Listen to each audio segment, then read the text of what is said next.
Sí, cómo no, muy bien. Hola, ¿cómo estás? ¿Cómo va todo? Ahí bien, bueno, seguramente no soy el único radio escucha que se siente en el estadio cuando te escuchan narrar los partidos de fútbol, Ah, gracias, por la gracias. emoción que le metes a las transmisiones.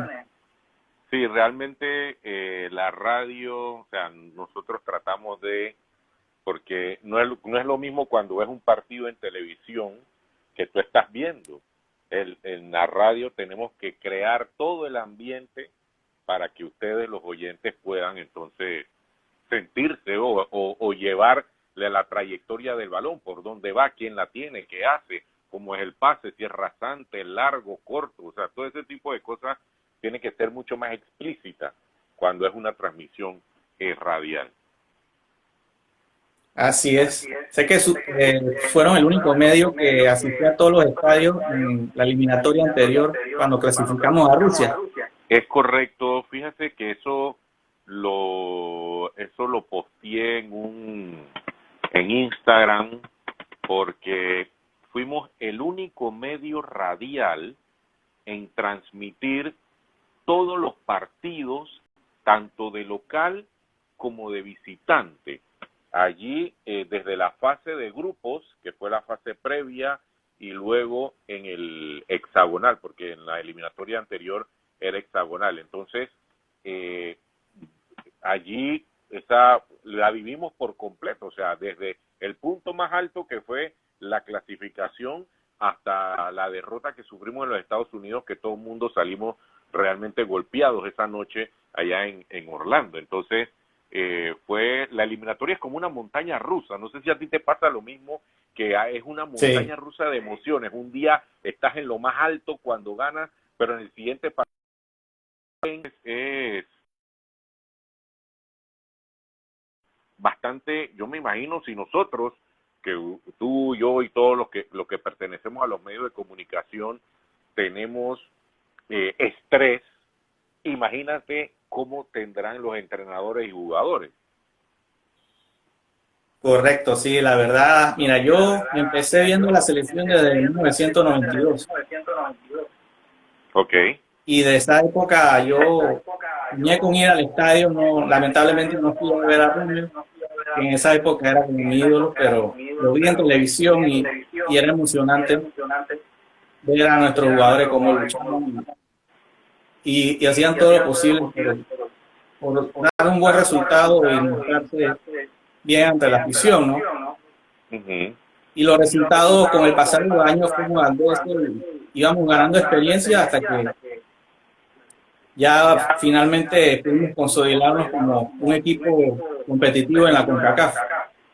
Es correcto, y fíjense que ha cambiado mucho el fútbol, la reglamentación, la evolución y demás, porque no sé si recuerdas antes, por lo menos en esa eliminatoria del 92, Rommel Fernández llegó como a las 12 de la noche y el juego era a las 2 de la tarde, si no me equivoco, 1 de la tarde, 2 de la tarde, o sea, ahora con la reglamentación todo ha cambiado, ya los jugadores viajan con anticipación, cumplen con sus clubes, cumplen acá y demás, o sea, eso también ha facilitado eh, o ha permitido que Panamá avance mucho más en lo que a competitividad en fútbol se refiere. Entonces, también hablar un poquito de que antes podíamos tener cuatro, cuidados 5 legionarios, pero ahora tenemos prácticamente el cuadro titulares de legionarios.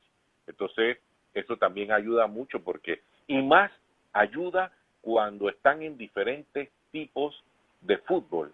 Ejemplo, Manuta Mejía que está en el fútbol uruguayo. Ese es un tipo de fútbol que es de garra, que es de fuerza, que es de pasión. Hay otro fútbol que es el fútbol de la MLS que se maneja distinto. El fútbol de la MLS es como mucho más técnico, como mucho más programado y demás. O sea, y es bueno cuando hay jugadores en cada una de esas latitudes. Correcto, sí. Cuéntame, ¿cuál fue tu primer partido narrando un partido de la selección? Bueno, yo primero quería contarte, yo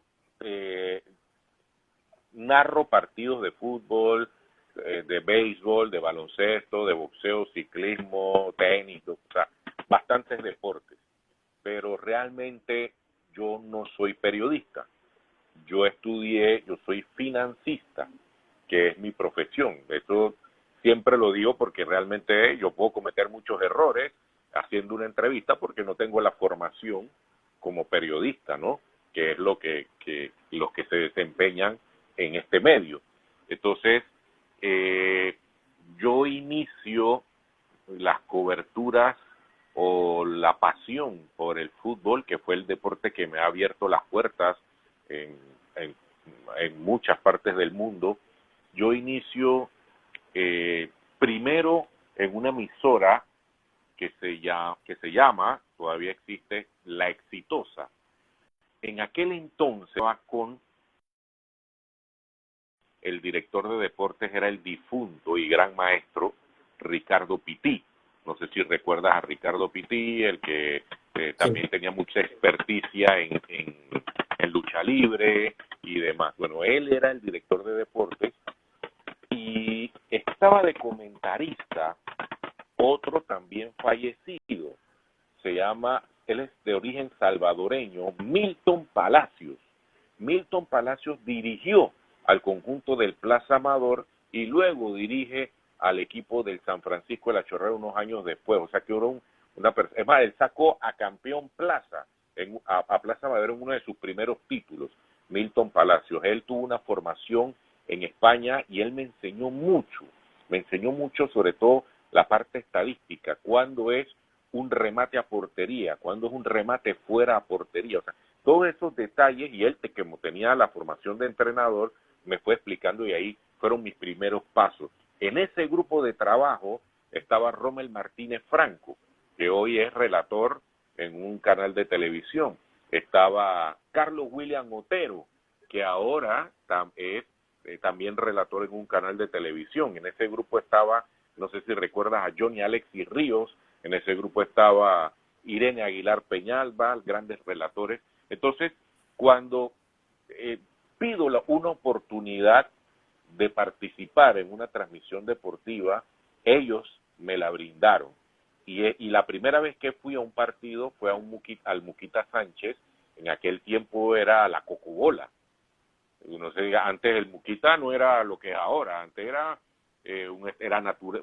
Primero no tenía grama, le decían la Cocobola, después le pusieron grama y después la convirtieron en sintética. Entonces, esos fueron mis primeros pasos. En esa primera transmisión yo creo que yo dije 3 palabras, pero yo estaba contento porque había recibido una oportunidad. De ahí con ellos trabajé tal vez 1 o 2 torneos asistiendo a partidos de la selección. En aquel entonces Ricardo Pití me asignaba mucho ir al terreno. Ahora que ya puedo decir que tengo una madurez en la narración deportiva, entiendo por qué me mandaban al terreno de juego. Es el puesto en una transmisión, es el puesto más importante, no el que está relatando o el que está comentando arriba en una cabina refrigerada. No, señor, el que está en el terreno, porque es el que tiene la información cerca. Entonces, en aquel entonces yo no entendía eso. Yo digo, bueno, yo quiero narrar, yo en mi mente, pero yo iba porque quería aprender. Y ahí yo entrevisté a muchos jugadores, entrenadores. Y luego, con el tiempo, los protagonistas me buscaban a mí para darme la información. O sea que la importancia de estar en el terreno de juego y relacionarse con entrenadores, dirigentes, jugadores y demás. Entonces, yo se lo digo siempre a todos los muchachos que vienen subiendo en lo que es el periodismo deportivo. Entonces, luego de allí pasé en ese paso por La Exitosa, estuve en partidos de la selección, en aquel entonces cuando Percival Pigos jugaba, el Morocho Delgado, jugaba también todos los hermanos Daly, todos esos jugadores que ahora son prácticamente entrenadores. Entonces ahí tuve mis primeros pasos. Pero ya en eliminatoria, en eliminatoria cuando salgo de Caracol y me dan la oportunidad en Caracol, Panamá. Salgo de La Exitosa y voy a Caracol, Panamá. Allí, en un proyecto muy bueno, muy ambicioso, muy bueno, reunió a grandes profesionales, Rafael Chequele Zamudio, Nino Mangravita, estaba Beto Cruz, estaba en ese grupo de trabajo, estaba José Pineda, y uno de mis grandes maestros que realmente me afinó como narrador, Juan Carlos González. No sé si tuviste la oportunidad de conocerlo, un colombiano que era comentarista y me formó como relator. Entonces allí sí tuve la oportunidad. Beto Gómez estaba en ese grupo de trabajo, era la voz principal del relato en fútbol. Entonces allí ya empecé con los partidos de la eliminatoria. En esa eliminatoria donde dirigía el difunto exentrenador del equipo del Tauro, Miguel Ángel Mancilla, que dirigió ese equipo cuando Panamá perdió con México aquí por la mínima diferencia, que siempre molestamos a nuestro compañero Percival Alpivo, que falló un cabezazo ante México, que tenía la portería al frente, pero la puso en otro. Siempre nos molestamos con eso, pero en ese... Dos ocasiones claras tuvo. ¿Cómo? Tuvo dos ocasiones claras en ese partido. Exacto. Es más, me parece que en ese partido como que tuvo un corte y le pusieron como una venda en la cabeza. Bueno, eso, desde aquel entonces ahí ya oficialmente estaba dándole cobertura a la selección nacional de fútbol, porque era el día a día era la LPF, ese era el día a día. En aquel entonces era la ANAPROF, y ahora después ya los partidos de la eliminatoria, que ese era el top, ¿no? Entonces ahí todos queríamos estar. Pero sí, esos fueron mis primeros pasos ya como segunda voz, porque el relator principal era Beto Gómez. Es más, todavía trabajo con Beto Gómez en el béisbol, ahí en RPC Radio, y ahí fui que, usted sabe, y esto es un dato interesante, mire, el relator o el locutor comercial siempre o por lo general queda siendo narrador. ¿Por qué? Porque como es un partido de fútbol y es tan dinámico, usted tiene que leer esas menciones con la entonación, pronunciación debida. Entonces eso te da la agilidad en la lengua para que usted vaya relatando y dando, y usted leyendo, mirando al juego, concentrado, cuando te dan un codazo que ya termine para que el relator siga. O sea, todas esas cositas hacen de que el locutor comercial al final se vuelva un narrador. Entonces, un poquito de eso, ¿no? Yo ahí en ese grupo con Caracol yo estaba en la locución comercial, y ahí entonces ya poco a poco fuimos desarrollando la habilidad del relato. Cuéntame, ¿qué fue lo más difícil que te costó para narrar un partido de fútbol? Lo más difícil, mire, primero, esto lo tiene que hacer gente que le guste, que esté dispuesta a sacrificar fines de semana, porque la actividad deportiva, los partidos de fútbol son fines de semana. La liga local, todo es fines de semana. Peleas de título mundial son fines de semana. Finales, etcétera, son fines de semana. Entonces, eso es lo primero. Usted tiene que tener la disposición para sacrificar su vida social para dedicarse a eso. Entonces, a mí me parece que eso fue lo más difícil para mí. Yo tenía 20, tal vez yo tenía 24 años, estaba súper joven, y a esa edad lo que usted quiere, yo estaba también recién graduado de la universidad, o sea, tenía ya el título universitario, tenía un buen empleo, ya yo quería salir, compartir, ir a la playa, o sea, eso fue realmente lo más difícil para mí, poder adaptarme a la vida de relator deportivo. Es como la vida de un periodista deportivo, de un relator, es como si fuera un jugador. ¿Por qué? Porque te obliga a concentrarte la noche anterior, no trasnochar, o sea, todo ese tipo, o sea, cuidar tu físico, tu voz y todo eso. La voz es tu principal activo. Entonces,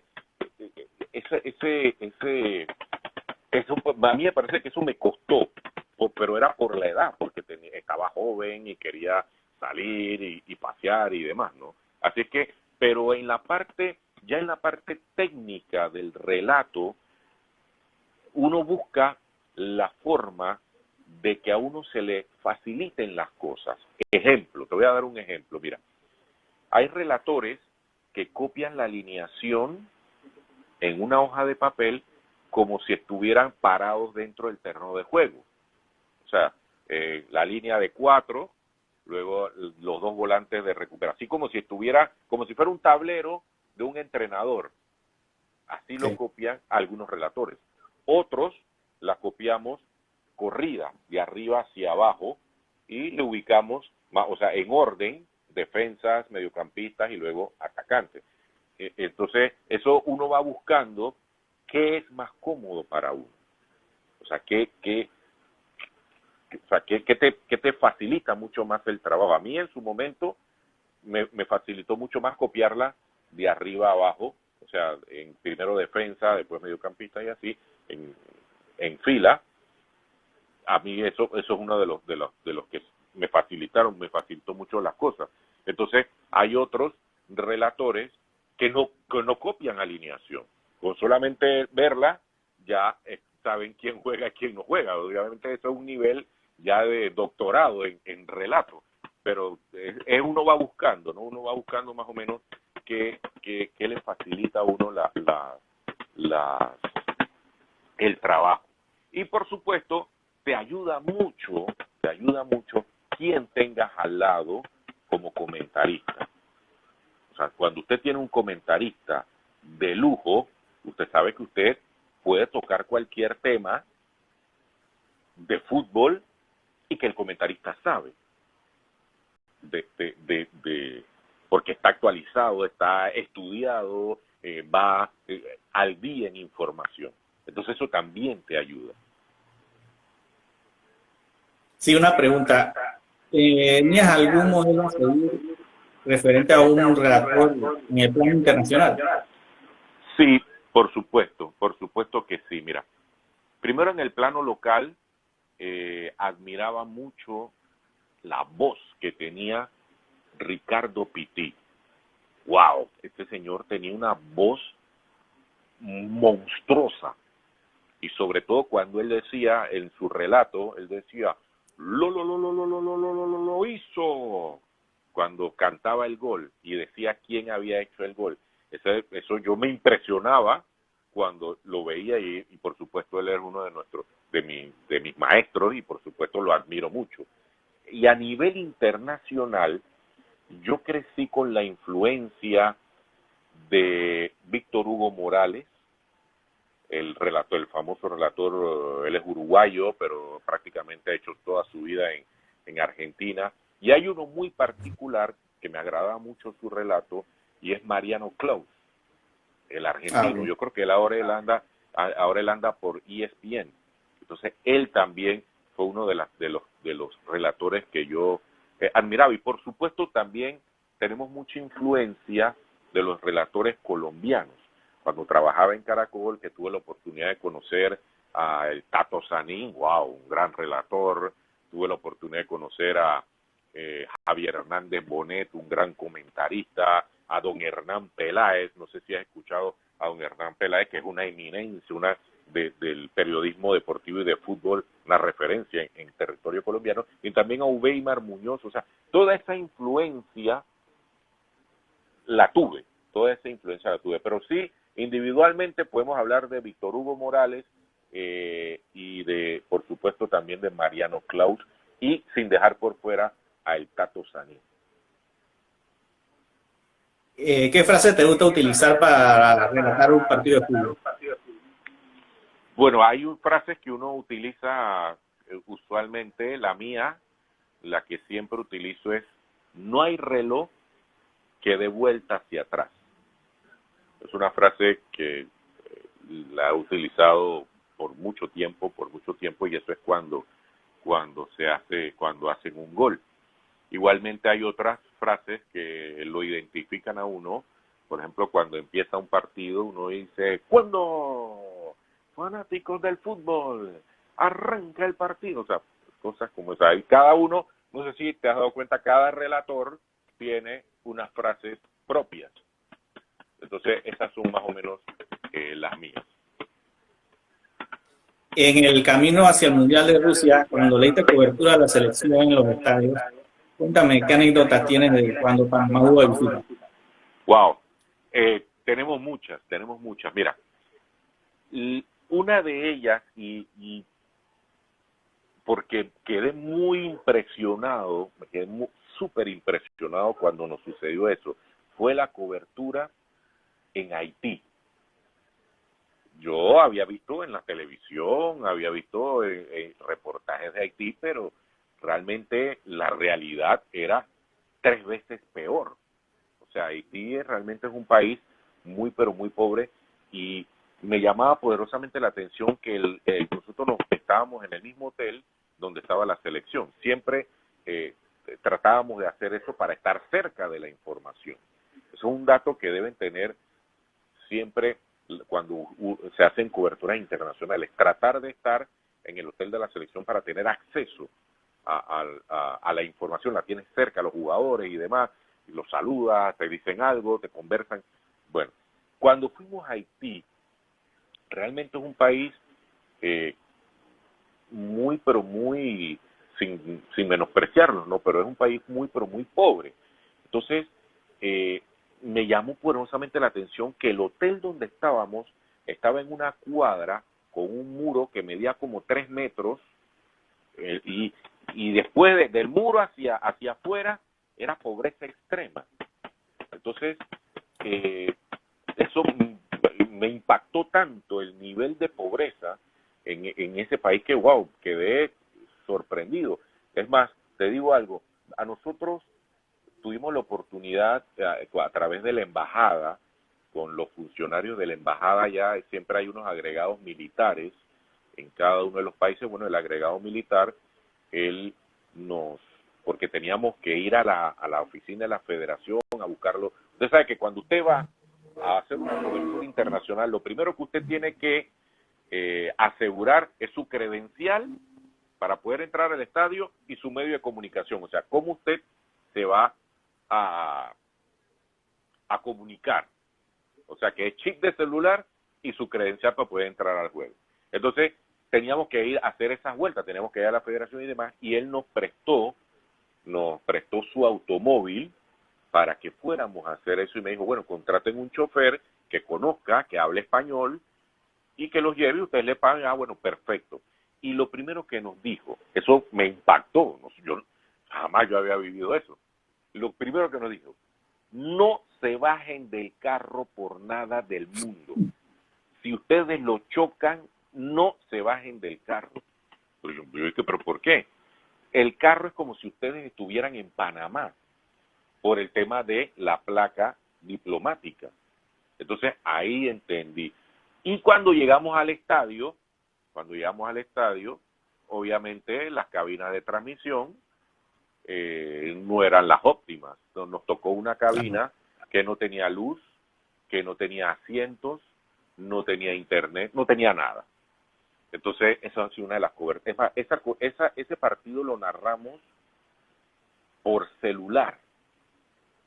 Tuvimos que narrarlo, o sea, nosotros llevamos, obviamente uno va preparado. Yo viajé en esa ocasión siempre viajo con Luis Antonio Barreto, y lo hicimos por celular con unos aparatos que ahí sacan 2 micrófonos y demás. Así sacamos esta transmisión deportiva. Y luego, es más, fuimos el único medio radial que estuvo presente en ese partido, en ese estadio. Y yo me preguntaba, porque ese estadio, no sé si recuerdas que Brasil jugó en ese estadio un partido benéfico. Ahí estuvo Ronaldinho. Sí, correcto. Entonces, yo dije, wow, pero ¿cómo? Porque el estadio, la grama era, este estadio es de grama sintética, se llama el Silvio XIV. Sintética, sí. Ajá, entonces yo dije, wow, si la estructura de las cabinas es así, imagínense los camerinos, ¿cómo está? Y aquí estuvo Brasil. Entonces, eso me impactó mucho, porque yo nunca había tenido la oportunidad de estar en un país así tan pobre. Otros otras anécdotas ya positivas, partido Estados Unidos-Panamá. Eso no fue en esta eliminatoria que pasó, fue en una anterior. En el CenturyLink Field, el equipo que dirigía Julio César Daily Valdés, ese partido lo perdimos 2-0, eso fue en Seattle.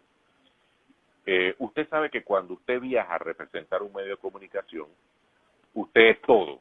Usted es el técnico de instalación, usted tiene que leer la pauta comercial, que es mucha, usted tiene que relatar el partido, después usted tiene que ir a bajar a hacer las entrevistas. O sea, usted tiene que hacer todo cuando usted viaja así. Usted tiene que tomar fotos para las redes sociales, todo eso. O sea, usted tiene que multiplicarse. Entonces, cuando uno en el ajetreo, o sea, que eso es estrés antes de la previa de un partido. Y yo estoy con la responsabilidad, porque eso es una responsabilidad, o sea, representar a un medio de comunicación con todos los clientes que conlleva. Entonces, yo estaba tan estresado que ya cuando empieza el juego, ya entonces ya baja el nivel de estrés, porque ya estás en el momento que estás esperando. Cuando termina la primera parte, yo veo que alguien me toca el hombro. Y que cuando me viro, en ese momento estaba con David Zacata, y estaba también Edgardo Vidal, estaba Julio Méndez, también estaba en esa cobertura. Me toca la espalda, y cuando yo miro atrás, era un señor que después lo volví a encontrar en el partido en Orlando. El señor era el relator de el Seattle Sounders, de la MLS. O sea, él era el relator oficial del Seattle Sounders, como él es de origen dominicano, y él me dice, ¿cómo tú haces para leer las cuñas, narrar, darle paso al comentarista, volver a leer las cuñas, volver a narrar? Yo le dije, eso es lo que cuando uno viaja uno tiene que hacer todo. Y él me dijo, wow, te felicito, muchacho. Me dijo así, eso obviamente me llenó, porque uno está acostumbrado a eso, pero afuera, en otros medios, no. En otros medios tienen su locutor comercial, tienen su comentarista, tienen su narrador, cuidado, 2 narradores, tienen el que está en el terreno y demás. Y esa me llenó mucho, esa anécdota. También en el Estadio Azteca, wow, cuando usted entra al Estadio Azteca, impresionante. Es como un lugar místico, hay como un ambiente de eso es fútbol puro. O sea, en América sobre todo en CONCACAF, me parece que ese es la máxima expresión del fútbol, un estadio que ha albergado 2 finales del mundo, un estadio que vio brillar a Edson Arantes do Nascimento y a Diego Armando Maradona. Entonces, es como ese estadio tiene como un ambiente de fútbol puro. Entonces, hemos ido varias veces allí, y en una de esas veces nos tocó estar en medio a la derecha teníamos a la gente de W, a la izquierda teníamos si no me equivoco, a la gente no me acuerdo el nombre, y atrás teníamos a las grandes televisoras. Yo me viraba y veía al Perro Bermúdez, vi ahí también a Luis García, que es comentarista en Televisa, vi a todo ese elenco, y yo me decía dentro de mí, wow, ¿dónde has llegado? O sea, ¿dónde estás? Estás en las grandes ligas del fútbol. Y ese momento también me llenó mucho, porque wow, es como estás al lado de las personas que tú ves en las grandes cadenas internacionales. Pero sí, hay muchas anécdotas en Costa Rica. En Costa Rica, no sé si recuerdas una vez que cuando el problema de Wanchope, ¿recuerdas cuando Julio César Wanchope dirigía a Costa Rica, que se formó un problema aquí en Panamá? Bueno, uno de esos, creo que es el gerente deportivo, me quería pegar, me quitó el micrófono, yo estaba en ese momento en el terreno del juego, o sea, entonces él, yo no sé por qué me quería pegar, porque yo estaba ahí, y como yo era de radio, yo ponía el micrófono para que se escuchara todo lo que estaban discutiendo y gritando encima, y el muchacho la agarró conmigo, igual el que dirigía el Atlético Chiriquí también se puso bravo conmigo, que es el hermano, creo que él se llama Javier, Javier, sí. Javier Juancho Patamizu, y entonces me lo encuentro en un partido posterior allá en Costa Rica y nada más se me queda mirando así. Obviamente ya yo estaba con mis compañeros pero nada más se me quedó mirando y me señaló así. Yo, wow, ya voy a tener aquí problemas con esta gente porque... Pero sí, hay muchas anécdotas, tengo, wow, un montón de anécdotas con referencia a relatos deportivos y sobre todo eliminatoria, cuando siempre en la eliminatoria, por lo menos yo hago eso, mantengo una distancia, porque ellos necesitan su espacio y nosotros necesitamos nuestro espacio. Ahí, a mí yo no soy de esos que está ahí detrás de ellos, hey, ven, no. Ellos necesitan su espacio, necesitan concentración, paz, tranquilidad, y nosotros debemos también respetar eso. Entonces, siempre es como un ambiente de estrés. La eliminatoria siempre es, y sobre todo el día del partido, es estresante. Sí, mira, yo tuve la oportunidad de ir al juego en el Azteca de la eliminatoria anterior y el estadio por dentro es impresionante, sobre todo cuando México anotó un gol, hay como un zumbido muy fuerte, que eso nunca lo he visto en ningún estadio, y eso que está en varios estadios en el mundo. Y es intimidante el ambiente que hay ahí, ¿no? Y eso, cuéntame tú, ¿por qué en El Salvador es tan difícil ganar? lo que pasa es que la fanática de El Salvador, mira, yo nunca he ido al Cuscatlán, nunca he tenido la oportunidad de ir al Cuscatlán. He estado en el Caribe, en Norteamérica, en Canadá, en Estados Unidos, en México, he estado en Honduras, pero en El Salvador nunca he ido. Pero la afición salvadoreña, sobre todo esas barras, ellos tienen barras bravas, y ahí es bastante hostil porque y también por la cercanía en el estadio, la cercanía que tienen los fanáticos con los fanáticos. Entonces, y ellos, o sea, podemos decir que El Salvador, el principal deporte es el fútbol, y para eso ellos es sagrado. Entonces, ellos son bastante quiero darle un calificativo respetuoso, o sea, ellos son bastante nacionalistas, y ellos son capaces hasta de pelear en un partido. Entonces, ellos, es distinto, porque en El Salvador, según lo que me ha contado Percival, Luis Antonio y demás, el ambiente es como más de guerra, es como hostil, como inseguro, por darle un calificativo.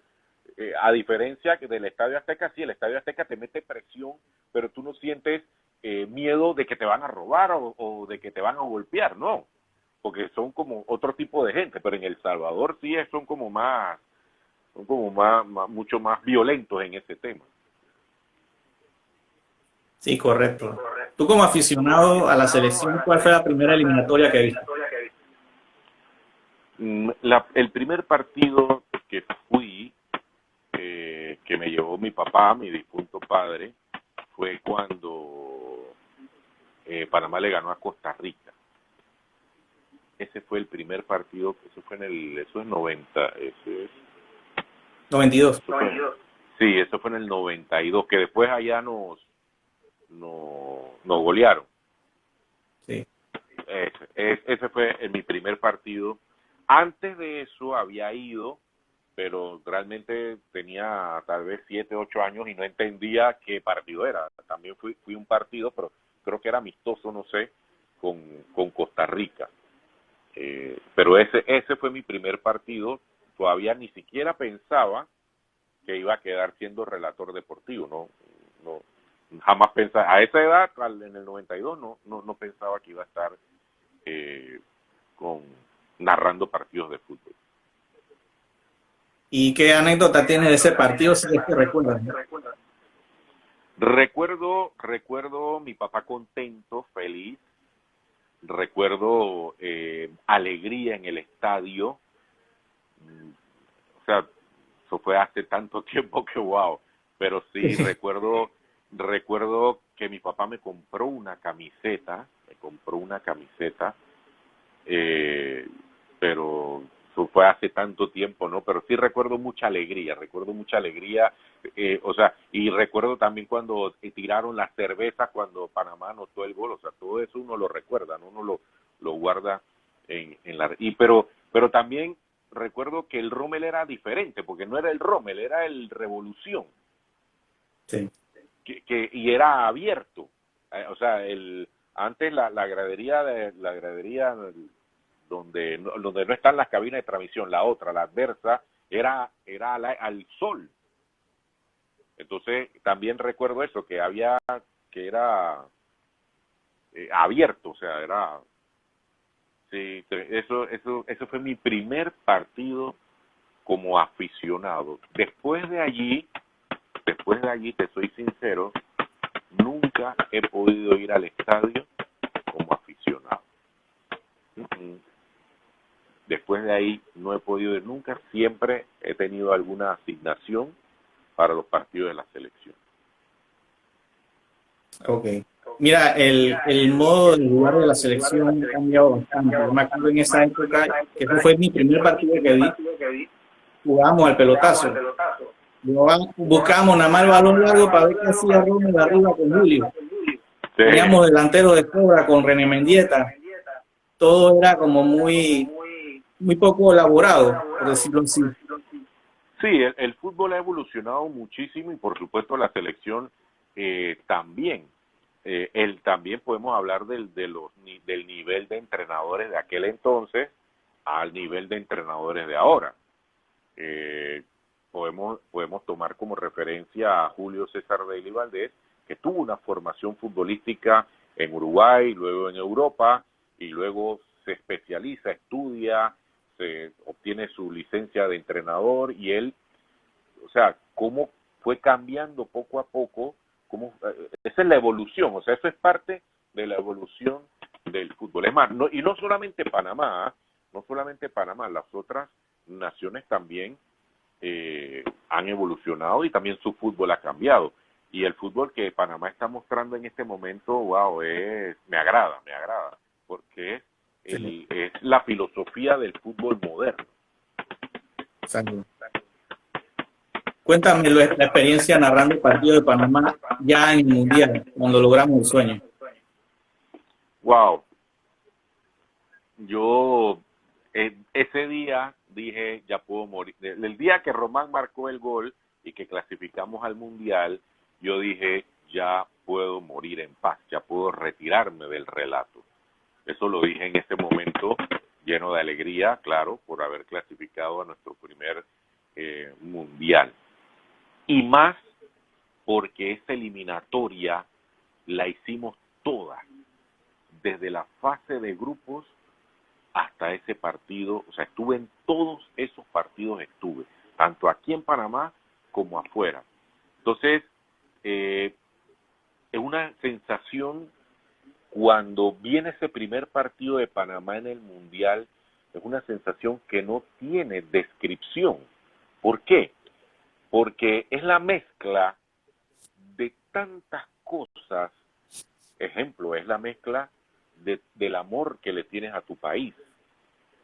Es la mezcla de tu fervor, o sea, de tu amor al deporte.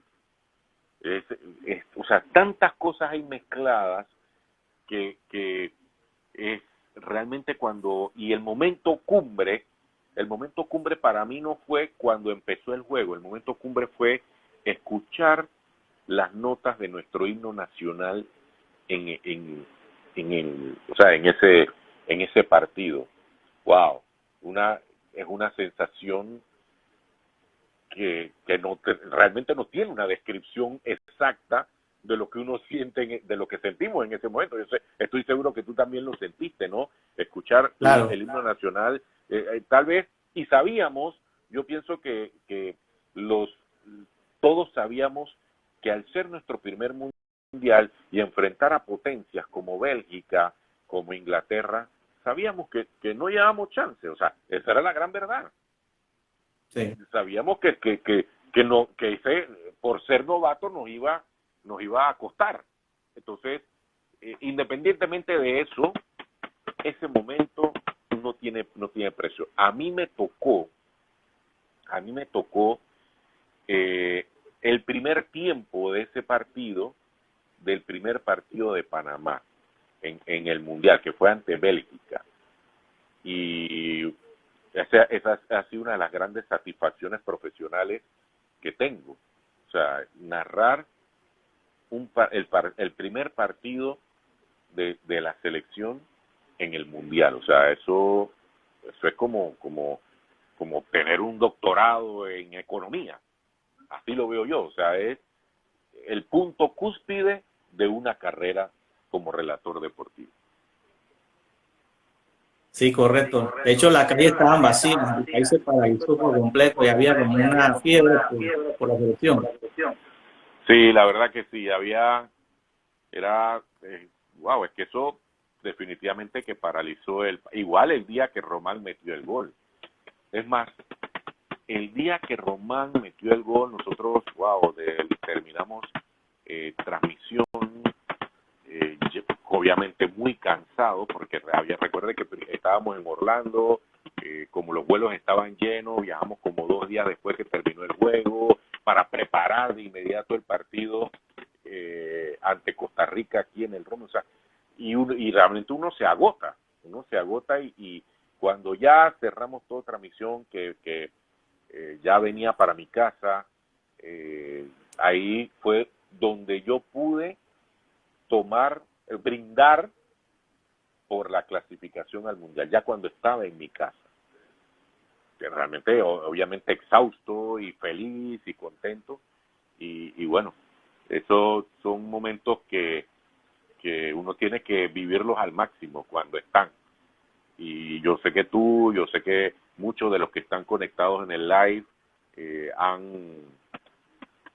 vivieron ese momento al igual que nosotros. O sea, nosotros podemos decir que tratamos de ser objetivos, pero cuando se trata de la selección nacional y en un mundial, yo pienso que la objetividad pasa a un segundo plano. Igual eso le pasa a los grandes relatores del mundo. O sea, el relator que nace en un país y su país va al mundial y no siente una preferencia por su país, yo pienso que, o sea, eso no es humano, porque todos tenemos esa pasión, ese fervor por nuestro país, y eso nos sucede a todos.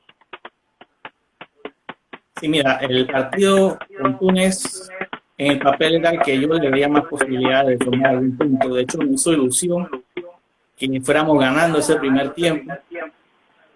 Lo grité con el alma, lo usé mucho, mi alegría del Mundial, y lastimosamente en el segundo tiempo el planteamiento del técnico sacando al delantero que teníamos arruinó por completo el partido y perdimos. Cuéntame tus sensaciones de ese partido. Mira, ese partido, concuerdo contigo. Al modificar el entrenador, porque él después Bolillo Gómez dijo que él quería administrar, como que quería ya controlar, y tú en un mundial no puedes ir a hacer eso. Ya en un mundial tú tienes que seguir con tu plan, o sea, tú no puedes alterar abruptamente algo, no, es el mundial. Entonces, ahí él peca, se equivoca al hacer esas sustituciones, y el equipo obviamente lo resiente. El equipo lo resiente y al final Panamá pierde ese partido. Pero ese partido, concuerdo contigo, ese partido era ganable. Ese partido tenía, porque ninguno de los dos equipos tenía opción. Era un rival que tampoco era, no es ningún rival top. Sí, en su área puede ser que sea un referente, pero en el mundo no. Y me parece que ese partido era ganable, concuerdo contigo. Pero ningún entrenador, esto sí, y eso me lo dijo una vez el maestro Oscar Washington Tavares en una entrevista que le hice. Él me dijo, ningún entrenador hace cambios para equivocarse. Los entrenadores hacen cambios para modificar o mejorar algo dentro del terreno de juego. y él en esa entrevista me decía, muchas veces salen. Me dice, ¿por qué ustedes no dicen cuando a un cambio le cae perfecto y el jugador resuelve el partido? Pero sí resaltan cuando los cambios no resultan.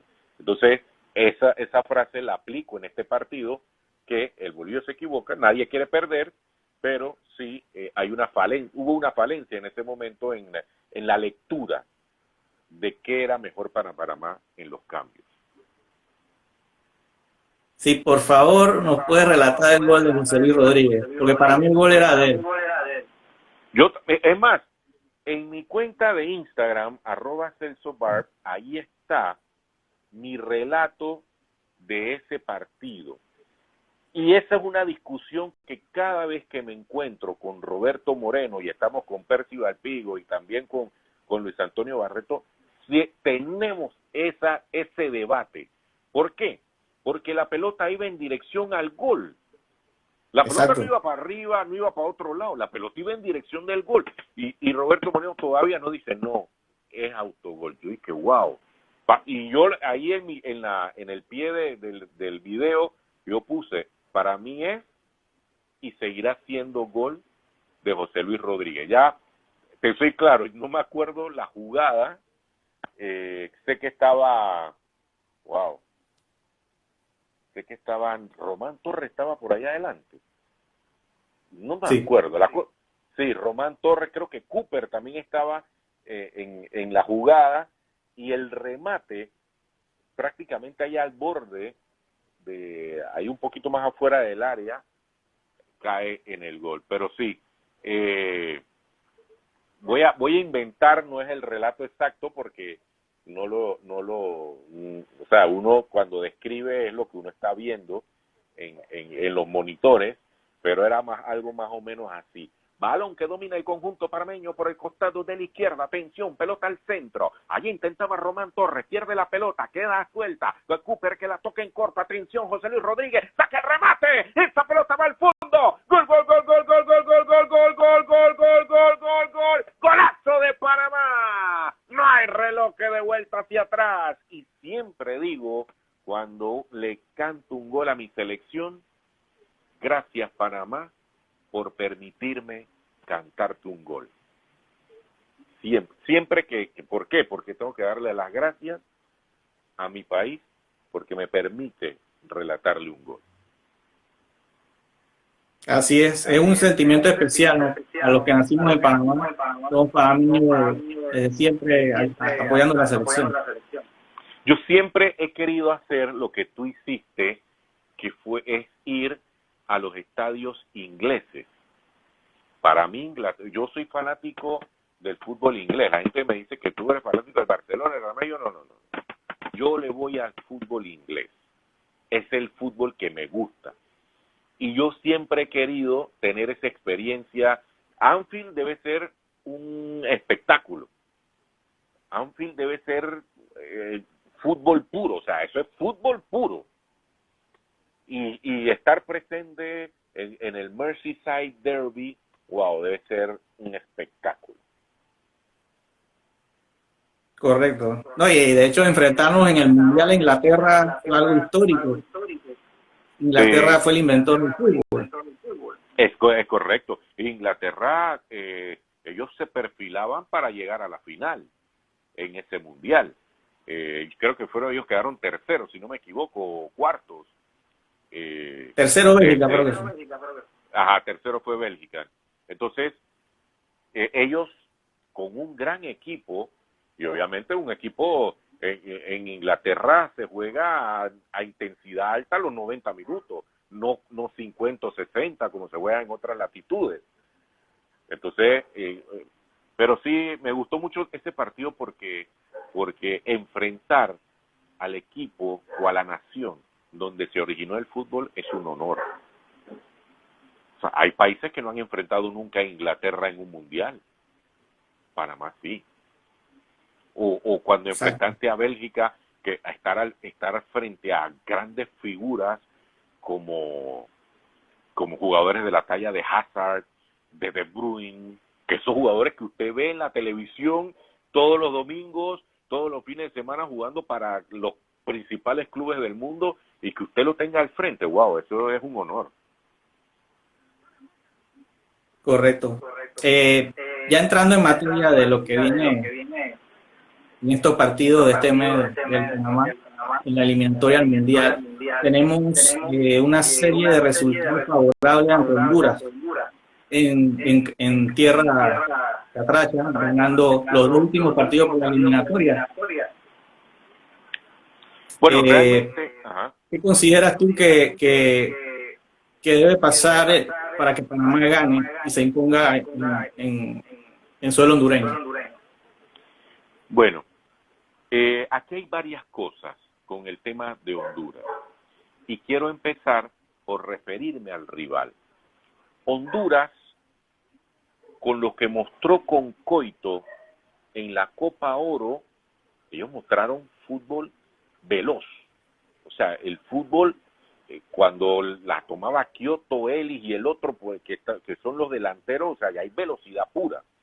Entonces, esa es la principal fortaleza del equipo de Honduras, la velocidad y el gol de sus atacantes, que si no me equivoco son 3, que está Kioto, Ellis y no sé el Choco Lozano. Lozano.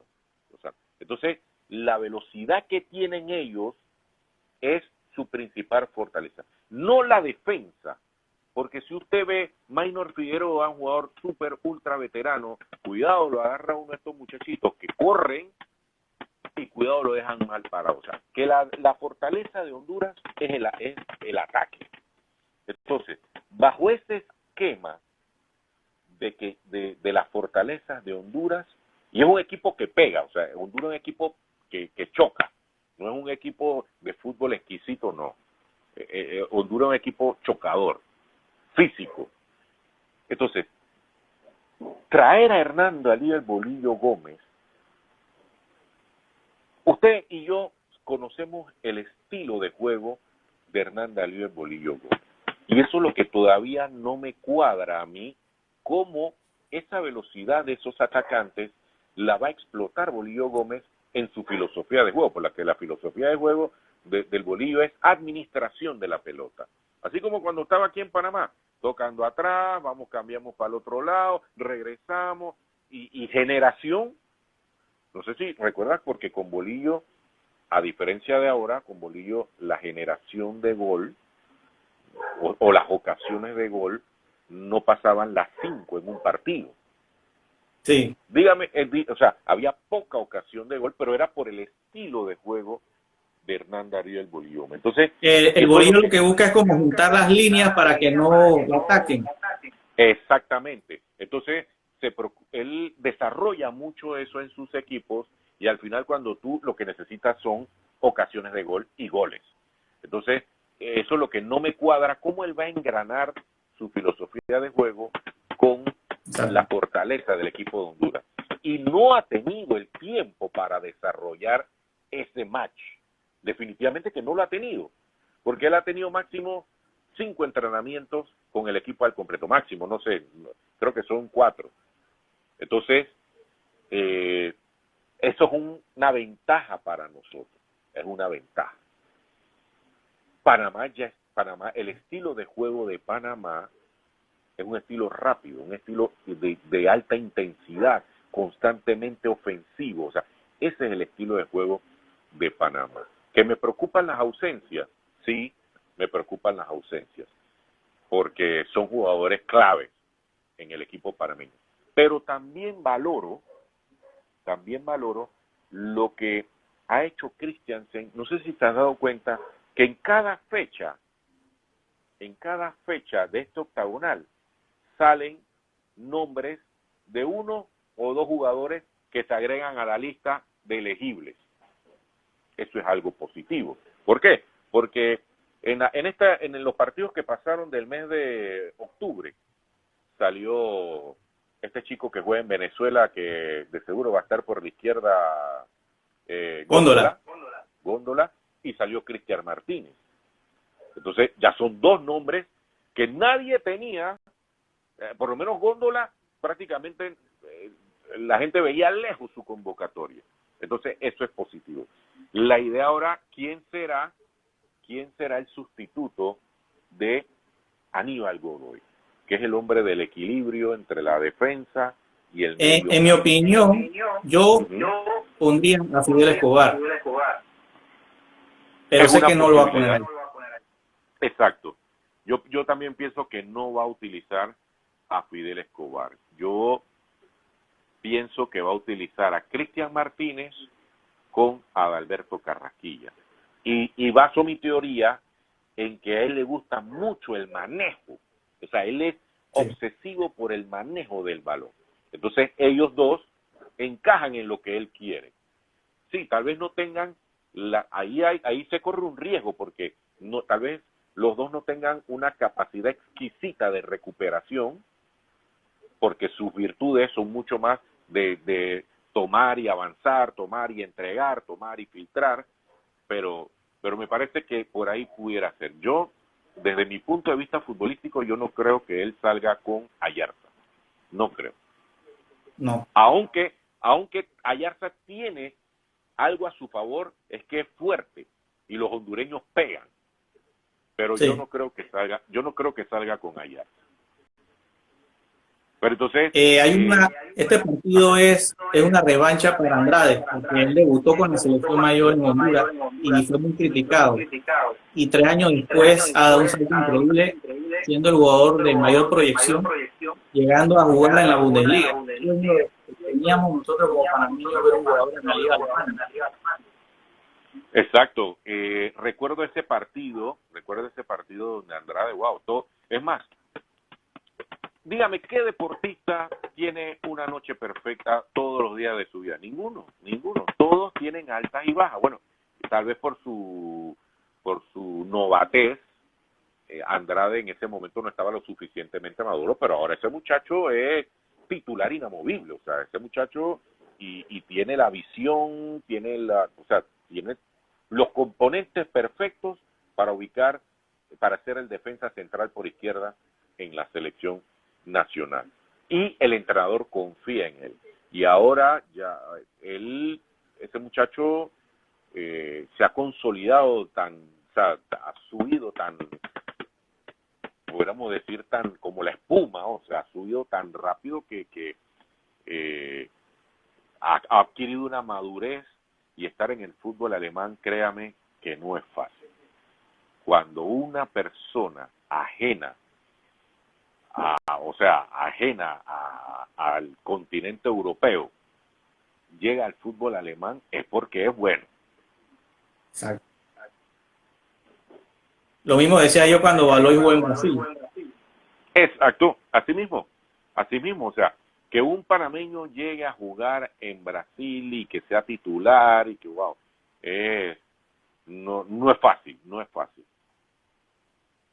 Y siempre Cristian se le mete una cara nueva a la selección. En esta ocasión será Brownie, que viene en un gran Exacto. momento.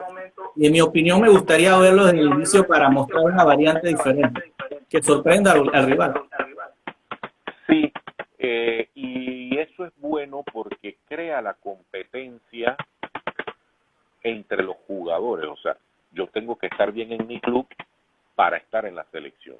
Si yo en mi club no juego, no me llaman. Le pasó a Gabriel Torres. Que es uno de los, como diríamos, uno de los referentes en la selección de Panamá. Le pasó que no estaba jugando y no lo llamaron. Entonces, eso es bueno. En eso sí aplaudo mucho a Christiansen, porque él no cree en nombres. No. Sí puede que tenga uno que otro a la cual le tiene mucha confianza, sí. Pero él es muy objetivo al momento de llamar y de ver rendimientos. O sea, él califica mucho rendimientos de los jugadores en sus clubes. Y eso es positivo. El que está bien, viene. El que no, hasta que esté bien, puede regresar. Entonces, eso es muy bueno. Y el caso de Brownie, todos conocemos a Mauro Brownie, un excelente jugador muy talentoso, pero todos sabemos que también tiene una personalidad bastante difícil. Y entonces es la oportunidad de oro para ese muchacho, así como la tuvo Cristian Martínez en los partidos del mes de octubre, y en donde él dijo, ya yo estoy aquí y vengo a quedarme. Igual como lo hizo Góndola, que lo dio todo en ese partido donde fue titular. Entonces, así mismo debe hacer Omar Brown y decir, aquí estoy yo, necesito oportunidad, necesito minutos, pero debe demostrarlo dentro del terreno de juego. Y tiene una misión muy difícil porque en ese medio campo está Bárcenas, está Giannis, que también está allí esperando, está en España, o sea, que son jugadores que por decirlo así, por el hecho de estar en España, le da una ventaja sobre los que están en las demás latitudes. Correcto, mira, hay un jugador que Cristian se entiende a meterlo como variante en el segundo tiempo y no veo que marque diferencia. Me refiero a Kiefer. Yo creo que debió meter en la convocatoria a Ismael Díaz, que pasa un gran momento en la LPF. Realmente, yo traté de analizar al máximo, traté de hacerlo, la no convocatoria de Ismael Díaz. Traté de analizar, lo vi, o sea, juega 80, 90 minutos en la LPF. Se está perfilando como el mejor jugador de esta temporada, Ismael Díaz. Tiene a su equipo en líder y clasificado ya. O sea, pero también sabemos que Ismael Díaz está buscando llegar a su punto máximo para volver a salir, ojalá sea Europa. O sea, él todavía no ha llegado a ese punto máximo para salir del país. Entonces, todos esperemos que él llegue pronto a ese punto que ya sea exportable. Entonces, como Honduras, y sabemos que él está en ese proceso de estar al 100%, y como Honduras, yo lo atribuyo a que como Honduras es un equipo físico, pienso entonces que por eso no lo trajo a esta convocatoria. Lo veo por allí, porque a mí me parece un jugador inteligente, un jugador capaz de estar allí y de titular ante Honduras. Pero lo veo es por eso, porque como Honduras es un equipo físico y Ismael Díaz viene tratando de llegar a ese punto máximo, entonces pienso que por ahí es la decisión de no llamarlo. A menos que el entrenador haya visto en los entrenos o en la convocatoria o en las concentraciones haya visto algo que no le haya agradado del muchacho.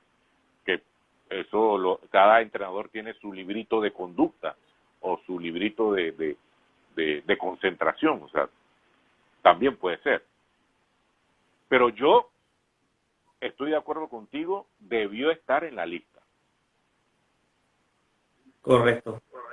¿Tú sientes que hace falta un fondo de armario, por decirlo así, tener buenos recambios en la banca o estamos bien?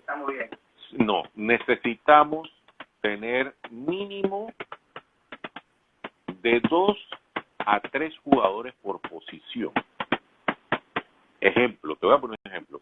No hay un cambio para Eric Davis en este momento. No lo hay. Un lateral izquierdo de calidad. No, o sea, obviamente va a poner un central, lo va a poner allá, pero él no es el que va a poner por Davis no es lateral izquierdo. Entonces, necesitamos fortalecer mucho más nuestra suplencia, nuestra banca.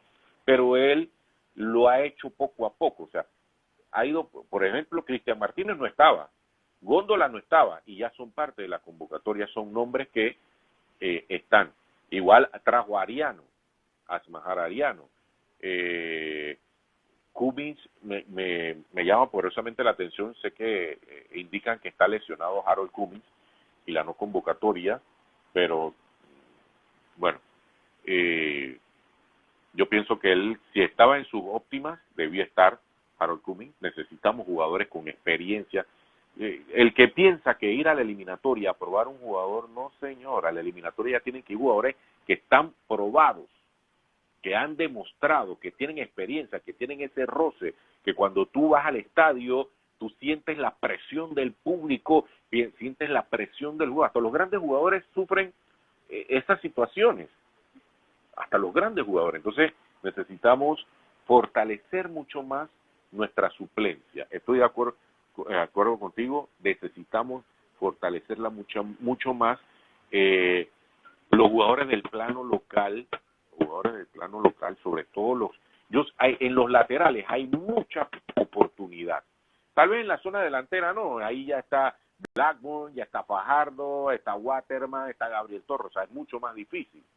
Pero en los laterales hay mucha oportunidad, sobre todo para los jugadores del plano local, porque afuera no hay pocos, o yo creo que no hay jugadores laterales fuera del país.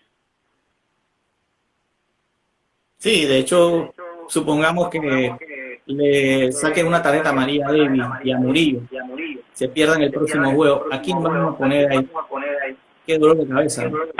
Exacto. Esas son las únicas posiciones, porque en las demás yo pienso que se pueden hacer algún movimiento, pero si en los laterales sí necesitamos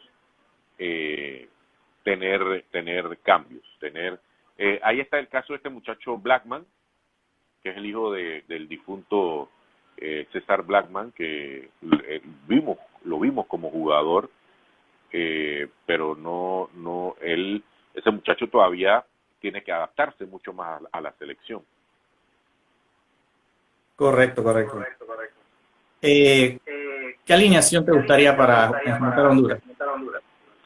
Para enfrentar a Honduras, las dije en mi programa que se llama Conquistas y Derrotas, de lunes a viernes de 4 a 5 de la tarde. La dije el martes di mi alineación. Yo, desde mi punto de vista, sabiendo las virtudes y las debilidades del rival. Como te lo mencioné hace un rato, la principal debilidad de Honduras es la defensa. Esa es la principal debilidad de Honduras. Entonces, yo formaría de la siguiente manera. Voy con Manota Mejía en el marco. Yo pienso que todos debemos estar de acuerdo de que Manota sea el arquero titular del equipo. Michael Amir Murillo por derecha. Eric Davis como lateral izquierdo. La pareja de centrales iría yo con Andrés Andrade y Fidel Escobar.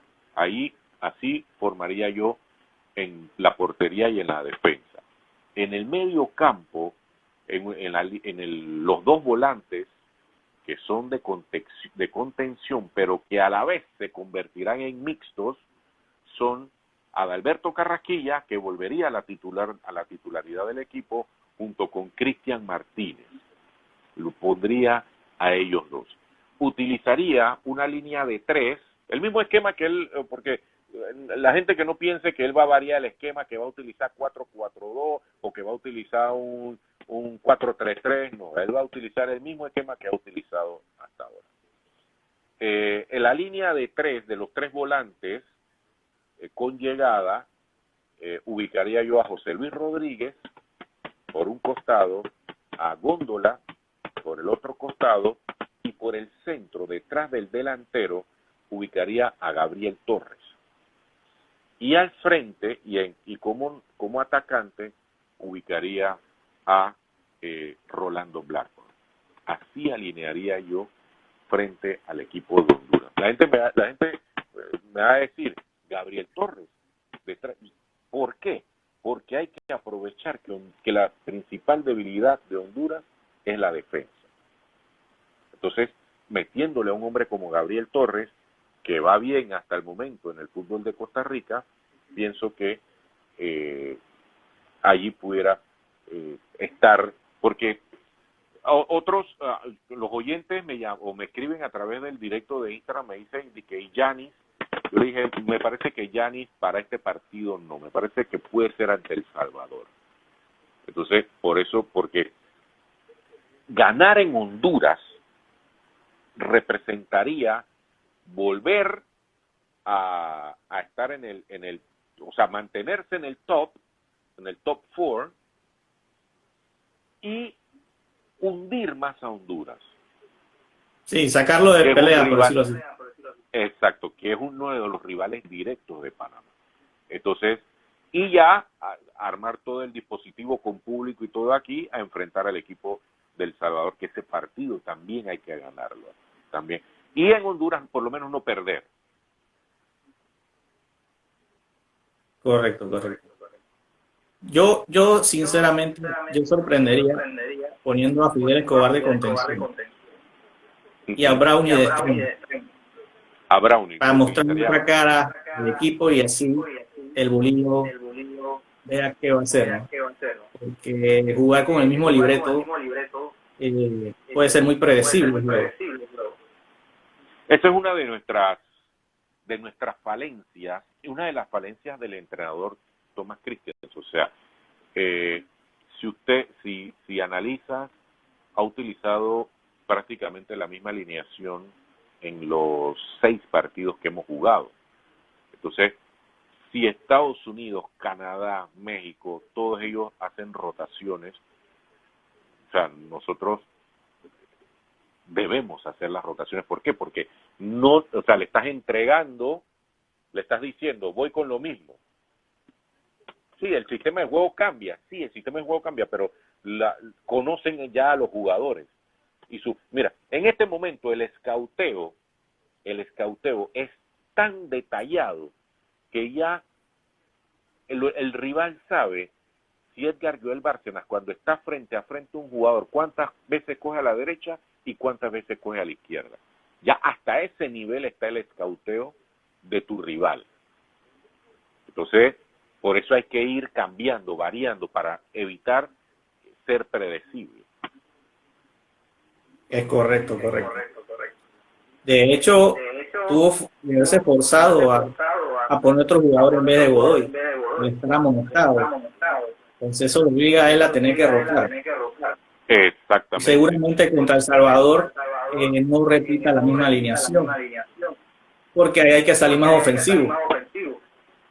Y ante El Salvador, Brownie pudiera ser determinante ante el equipo El Salvador, por lo que está mostrando. Me parece que es una opción interesante. Y ante El Salvador era el partido para Ismael Díaz. Me parece que le encajaba perfecto a las habilidades de Ismael Díaz. Pero bueno, no está, entonces hay que ver si Waterman pudiera ser una opción interesante para enfrentar al equipo. Es más, cuidado Christiansen, aunque no creo, cuidado sorprende con 2 delanteros, con Waterman y con el Toro Blackmore. Sí, también puede ser. Puede ser una alternativa interesante, ¿no? Correcto. Yo creo que este técnico en sí, él busca arriesgarlo todo. Él no se quiere guardar nada. Yo creo que él va a querer buscar los 6 puntos. Sí, él definitivo va a ir a buscar los 6 puntos, pero también, y esa es una de nuestras falencias, y es la administración del juego. O sea, los partidos, cuando usted va ganando, usted tiene que administrar su ventaja. Yo me imagino que en la carrera de entrenadores debe haber una materia de administración del resultado. O sea, debe haber una materia en la carrera de técnico, yo no sé, la desconozco si existe o no, que es la administración, y eso nosotros tenemos que mejorarlo. Correcto. De hecho, el equipo acostumbra a salir jugando desde atrás del portero. Eso quiere decir que practican mucho el balón en movimiento, saliendo jugando desde atrás, y hay un fútbol muy dinámico que la gente está impresionada porque no se había visto antes en la selección. Exacto, sí, ha cambiado mucho el estilo de juego y los jugadores han respondido satisfactoriamente a lo que el entrenador está solicitando. Si bien hay cosas a mejorar, sí, hay varios aspectos a mejorar, pero eso es con el tiempo. O sea, eso tampoco el entrenador tiene una varita mágica para saber o no, o para poner de inmediato a funcionar 100% un equipo, ¿no? Eso es un proceso pero sí el estilo de juego de Panamá ha cambiado y los jugadores han asimilado, o para decirlo mucho más práctico, han interiorizado el chip del estilo de fútbol que quiere el entrenador. Correcto, correcto. Bueno, ya para cerrar la transmisión, me gustaría, ¿qué deseo le darías a esta persona que quiere incursionar en la narración del partido de fútbol? Bueno, realmente primero agradecerte por la oportunidad para compartir siempre veo tu cuenta, las fotos en los diferentes escenarios del mundo. Yo, wow, a este muchacho le gusta el fútbol y he visto las fotos en los diferentes, sobre todo en Inglaterra, en Old Trafford, en todos esos estadios. Wow, eso debe ser una experiencia, o sea, eso no tiene precio, o sea, eso es algo que uno se lleva cuando uno va a esos estadios, a grandes escenarios de fútbol del mundo. Mi consejo a cada uno de los estudiantes que quieren incursionar en el mundo del relato deportivo. Lo primero es que el deporte no es solamente fútbol, no. Mientras más deportes usted domine, es mucho mejor. ¿Por qué? Porque te mantienes vigente. Y usted puede tomar los 4 grandes deportes en Panamá, que son los que más se practican, que son fútbol, béisbol, baloncesto y boxeo. Son los 4 grandes deportes en Panamá. Entonces, eso es lo primero. Especialícese en un deporte, pero también aprenda de otros deportes como el béisbol y demás. ¿Por qué? Porque así te vuelves útil. O sea, otros deportes, o sea, dominando otros deportes te permitirá ir estando en diferentes escenarios y aprendiendo mucho. O sea, el deporte te enseña mucho. Entonces, eso, número 1. Número 2, esto háganlo con pasión. Relatar un partido de fútbol, béisbol, usted tiene que ponerle pasión. No sé, o sea, por lo menos las que yo hago mis transmisiones, yo le he puesto el medidor de intensidad y es constante, altas, por eso. Usted tiene que mantener al oyente conectado con usted. Y leer mucho. Ese es otro de mis consejos, leer mucho. Mientras más usted lea de historia, de fútbol actual, de fútbol antiguo, de jugadores, de reglamento, todo eso le ayuda a usted al momento que usted se para frente a un micrófono. Y yo soy profesor, yo soy profesor en una universidad, yo soy profesor en el módulo de narración deportiva. Interesante. Quiero cerrar con broche de oro esta transmisión y me narre el gol de Panamá que le va a dar la victoria el viernes en Honduras. El viernes en Honduras, listo, vamos para allá. Muy bien, fanáticos del fútbol, amigos de RPC Radio, hoy con la señal en directo desde San Pedro Sula, atención, ya estamos sobre el minuto 84, la pelota va controlando el conjunto panameño por el costado derecha, allá estaba Michael Amir Murillo, se frena, prefiere retrocederla, pelota que va controlando Fidel Escobar, de primera intención le va pegando largo, balón que va bajando de forma elegante, allá estaba Góndola por el costado izquierdo, atención, mete el centro, golpe de cabeza, llegó el Toro Blackburn, la pelota va al fondo, gol, gol, gol, gol, gol, gol, gol, gol, gol, gol, gol, gol, gol. ¡Gol de Panamá! ¡Golazo! Un testazo envía esta pelota al fondo de las redes. No hay reloj de vuelta hacia atrás. Mi Panamá 1, 0 para Honduras. Muchas gracias, la verdad que fue emocionante escucharte en vivo y en directo un gol. Nos ha regalado una excelente narración a todos los que estuvimos en este live. Y bueno, que gane Panamá el viernes. Muchas gracias por aceptar la invitación. Ok, siempre a la orden. Gracias por permitirme compartir con todos tus seguidores, con todos tus followers. Y usted sabe, siempre a la orden. Saludos. Hasta luego. Nos vemos. Ok.